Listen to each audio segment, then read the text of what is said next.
नमस्कार मंडळी, आज आलो आम्ही भुईमुगाच्या शेतात. बघू शकताय तुम्ही, आम्ही शेंगा काढायला आलो आहोत.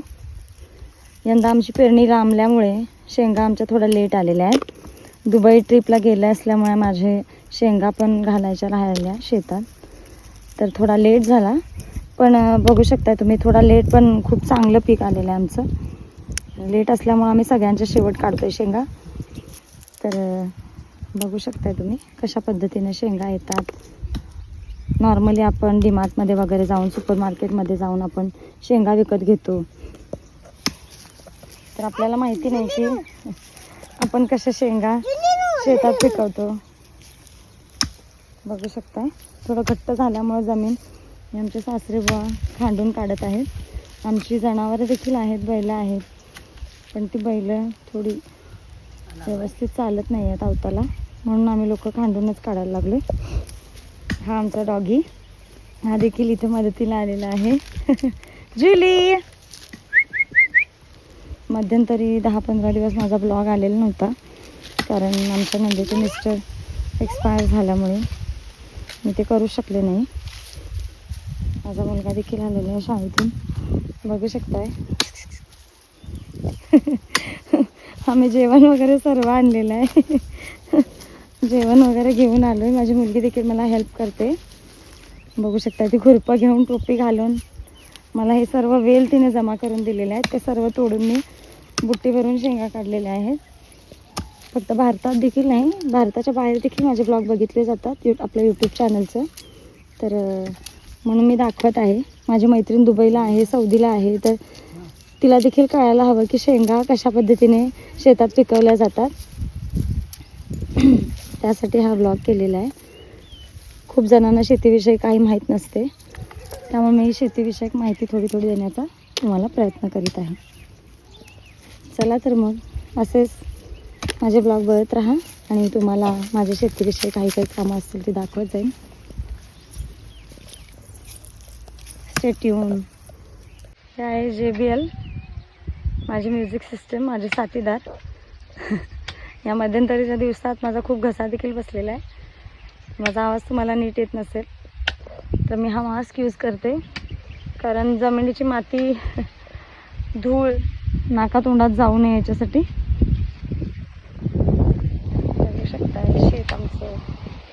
काल या पूर्ण शेतात रान होतं, तर ह्या रानाचा ढीग हा सगळा मी मशीनद्वारे कापलेला आहे. माझ्याकडे कटिंग मशीन देखील आहे. गेल्या वर्षीच खरेदी केली आहे मी ती, तर त्या मशीनद्वारे मी कट केलं आहे आणि सगळं शेत रिकामी केलं. मग आम्हाला आज खांडून काढायला थोडी मदत झाली. आपण लहानपणी खूप मातीत खेळलो आहोत. सगळी धूळ माती अंगावर कपड्यावरती घेऊन आमचं बालपण गेलं. आजकालची पिढी मोबाईलमध्येच अडकलेली आहे. तर या पिढीला आदर्श म्हणून, या पिढीला आदर्श देण्यासाठी मी माझ्या मुलांना कधीच मोबाईलमध्ये गुंतवून ठेवत नाही. बघू शकता, अगदी लहानपणापासूनच मी त्यांना कष्टाची सवय लावलेली आहे. मुलांना शेताकडे पण आणते, त्यांना शेतातली कामं लावते. बघा माझी मुलगी माझ्याजवळ वेल जमा करून देत आहे शेंगांचे, तर ते तोडायला मी बसले. बाबू काय करते? देते. अरे वा, तू चप्पल का नाही घातली?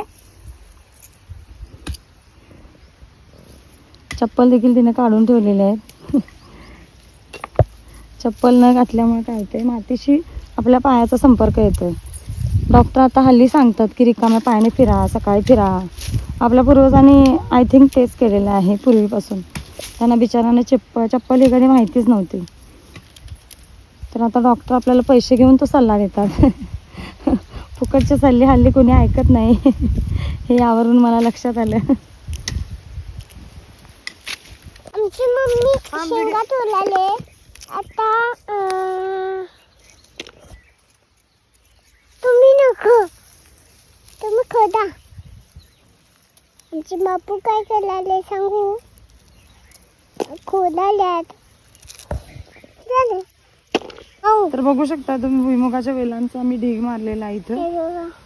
ढीग मारून ठेवल्यामुळं थोडं सावलीला बसून तोडायला बरं पडते. तर ह्या अशा शेंगा तोडायच्या. ही एक ट्रिक आहे माझ्या आजीने शिकवलेली मला.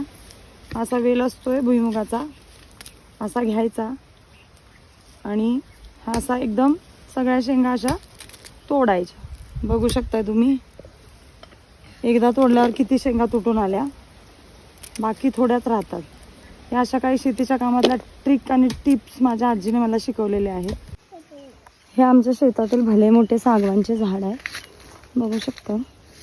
जेव्हा माझं लग्न झालं तेव्हा आम्ही या झाडावरती चढून ह्याच्या फांद्या बेंदल्या होत्या. येता आठवण पण झाली मला. आणि चालत येता येता असा मोराचा पीस दिसला, बघू शकता तुम्ही किती सुंदर असा. माझा अभ्यास आहे, म्हणजे मला खूप शेतीची आवड असल्यामुळे माझा अभ्यास आहे की नाचणं जेव्हा आम्ही शेंडलतो तेव्हा हे असे मोराचे पीस पडायला सुरुवात होते. मोराचे पीस झडतात. तुला काय सापडलं बघा? काय आहे बाळा? मोराचा पीस. हा मोराचा पीस आहे बाळा, तो घारीचा पीस. आणि हा घारीचा पीस आणि हा मोराचा पीस.